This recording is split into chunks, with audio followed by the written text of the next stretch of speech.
দেখেন, ডক্টর ইউনূসের হাজারটা সমালোচনা আমি করে অনেকগুলো ভিডিও করছি, তবে মাঝে মাঝে ওনার কিছু সিদ্ধান্ত আমি এগুলাকে মন থেকে সাপোর্ট করি। আমি চাই এই সিদ্ধান্তটা বাস্তবায়িত হোক, যদিও তার সরকারের আর খুব বেশি সময় নাই। ঠিক শেষ মুহূর্তে এসে একদম 18 মাসের মধ্যে এই একটা কাজ, এর আগে আর দুই একটা করছেন, এই কাজটা করে গেছেন। স্যালুট। আমি মনে করি আগামীতে যারাই ক্ষমতায় আসবেন এই প্রজেক্ট যেন বন্ধ না হয়। ভাবা যায় যে বাংলাদেশে সমরাস্ত্র অর্থাৎ আগ্নেয়াস্ত্র, বিশেষ করে যেগুলা আর্মিতে ব্যবহৃত হয়, সেই সমরাস্ত্র কারখানা তৈরির উদ্যোগ নিয়েছে ইউনূস সরকার।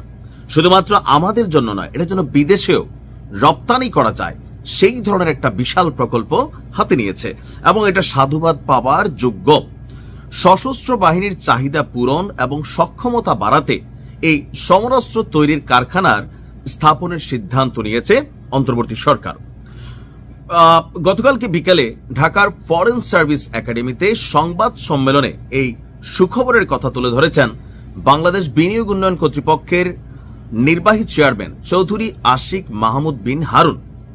গত 18 মাসে বাংলাদেশে বিনিয়োগের পুরাটাই 12টা বাজায় দিছে আশিক ভাই। তারা কোনো কিছুই পারে নাই, একদম জিরোতে ফালাই দিছে বাংলাদেশে বিনিয়োগ। এটা তো দেখছেনই। কিন্তু বিপরীতে এই সিদ্ধান্তটা ভালো, যেটা সমালোচনার এটা আমরা করবই, বা যেটা প্রশংসার এটাও করব। এখন কোথায় হবে? চট্টগ্রামে। আচ্ছা, কার কার বাড়ি চট্টগ্রামের মিরসরাইয়ে আছে বলেন তো? চট্টগ্রামের মিরসরাইয়ে হতে যাচ্ছে বাংলাদেশ মেশিন টুলস ফ্যাক্টরির আপনার উদ্যোগে এই কারখানাটা। ওই এলাকার মানুষের জন্য সুসংবাদ।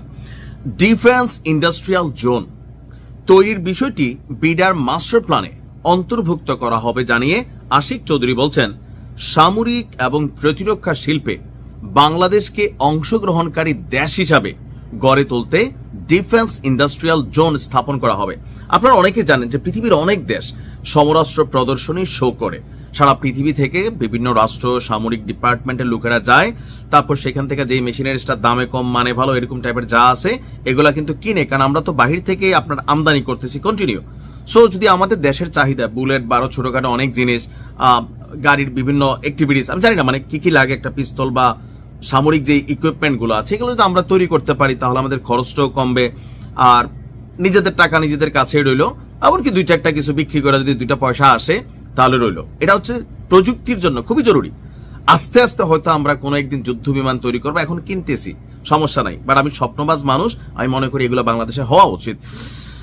বলা হচ্ছে যে আপনার বাংলাদেশ অর্থনৈতিক অঞ্চল কর্তৃপক্ষের গভর্নিং বডির একটা অনুষ্ঠান হয়, সেখানে সভাপতিত্ব করেছেন ডক্টর ইউনূস। সবার সিদ্ধান্ত জানাতেই বিকেলে আশিক চৌধুরী আপনার প্রেসের সামনাসামনি হন। সমরাস্ত্র কারখানা স্থাপনের যুক্তি হিসাবে, বা যুক্তি লাগতো না, বানান। তারপরে তিনি বলছেন, বৈশ্বিক নিরাপত্তা ব্যবস্থা প্রতিরক্ষা শিল্পে নিজস্ব উৎপাদন সক্ষমতা অত্যন্ত গুরুত্বপূর্ণ। সাম্প্রতিক যুদ্ধগুলোতে দেখা গেছে হাইটেক অস্ত্রের চেয়ে আপনার গোলা বারুদ এবং মৌলিক সরঞ্জামের সংকটই বড় সমস্যা। ঠিক রাশিয়াতে যেটা হয়েছে, গোলা বারুদ সংকট তৈরি হয়, বুলেট সংকট তৈরি হয়। সমরাস্ত্র তৈরির কারখানাটি হবে মিরসরাইয়ে ভারতীয় অর্থনৈতিক অঞ্চলের জন্য বরাদ্দকৃত জায়গায়। অর্থাৎ বাংলাদেশে কিছু জায়গা আছে যেগুলো ভারতের অর্থনৈতিক জোনের জন্য দেওয়া, হয়তো ভারতেও আমাদের জন্য আছে, আমি জানি না। তো সেই জায়গায় এটা করা হবে। আর ইন্ডিয়ান ইকোনমিক জোন প্রতিষ্ঠায় 800 একর জমি বরাদ্দ রাখা হয়েছিল। সেই ইকোনমিক জোন প্রকল্পটি বাতিল হওয়ায় এই 800 একর জায়গায় ডিফেন্স ইন্ডাস্ট্রিয়াল জোনটা তৈরি করা হবে। বাংলাদেশ হাইটেক আপনার অস্ত্র তৈরি করবে না, যুদ্ধক্ষেত্র বা অন্যান্য প্রয়োজনে হাইটেক অস্ত্র বা যুদ্ধ বিমানের সংকটের চেয়ে ঘাটতি দেখা যায় গুলি এবং ট্যাঙ্কের এক্সেলের মতন যন্ত্রাংশের। বাংলাদেশ সেনাবাহিনী তাদের চাহিদা অনুযায়ী এই ধরনের অস্ত্র তৈরি করবে। চুক্তি সম্পন্ন হওয়ার পর বিস্তারিত আরো আমরা জানতে পারবো।